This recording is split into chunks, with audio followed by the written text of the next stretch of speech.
আমি মানি যে রানা কথা মতো যে খেয়ালি পুজো করতে গিয়েছিল, আমি মানি।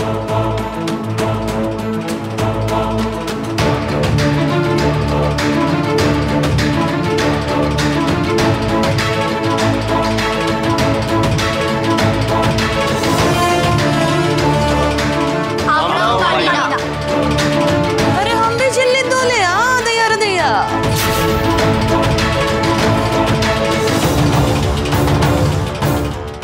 আর আমার মানার তো প্রশ্নই নেই। মেজ বৌদি, এখনো দাঁড়িয়ে থাকবে তুমি? এবার অন্তত একটা পক্ষ নেবে না? যদিও ভোটাভুটিতে জিল্লি অনেকটা এগিয়ে আছে।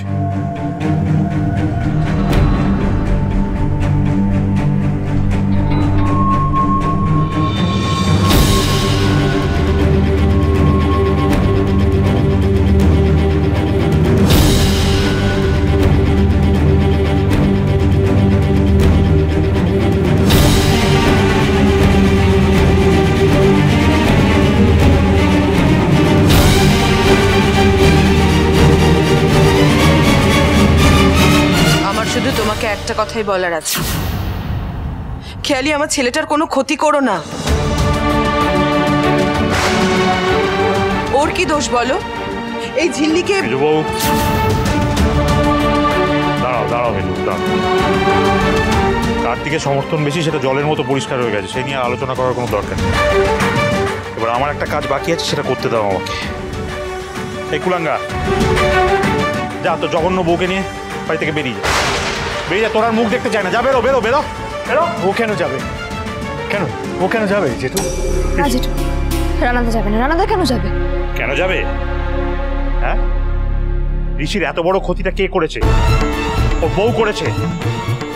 ও তো সেটা সমর্থন করেছে, হয়তো হয়তো ওকে সাহায্য করেছে। আমি তো বাবা হয়ে সেটা সহ্য করতে পারবো না। আমি মেনে নিতে পারি না, বাড়ির বড় হয়ে এটা মেনে নিতে পারি না। দাঁড়িয়ে আছিস কেন? বাড়ি থেকে বেরো না, চুপ কর চুপ কর চুপ কর। এই যে মা জননী, আর এই বাড়িতে থাকার তোমার দরকার নেই, দয়া করে বিদে হও। এসো এসো এসো এসো।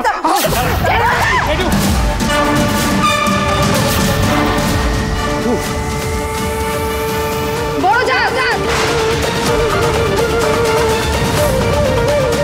এই ভুল যদি আর কোনোদিনও তুমি করেছো, তাহলে কিন্তু তুমি এই ঝিল্লি চৌধুরীর অন্য মূর্তি দেখবে বলে দিলাম। এবার তুমি বাড়াবাড়ি করে ফেলছো।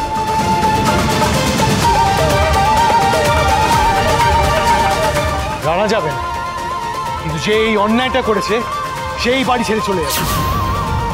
বেশ, তাহলে এবার তোমরাও একটা কথা কান খুলে শুনে রাখ। আমি কোনো মন্দিরের জিঙ্গল বেলস নই যে যার যখন ইচ্ছে আমাকে বাজিয়ে চলে যাবে। যতদিন আমি ভাইয়াজির মেয়ে ছিলাম, ততদিন এই বাড়ি থেকে আমায় যতবার বেরিয়ে যেতে বলেছ ততবার বেরিয়ে গেছি। রানা এ বাড়ির বড় ছেলে, আর আমি এই বাড়ির বড় বউ। তেঁতুল পাতা সোম থেকে রবি প্রতিদিন সন্ধ্যে ৬টায় স্টার জলসায় ও ডিজনি প্লাস হটস্টারে।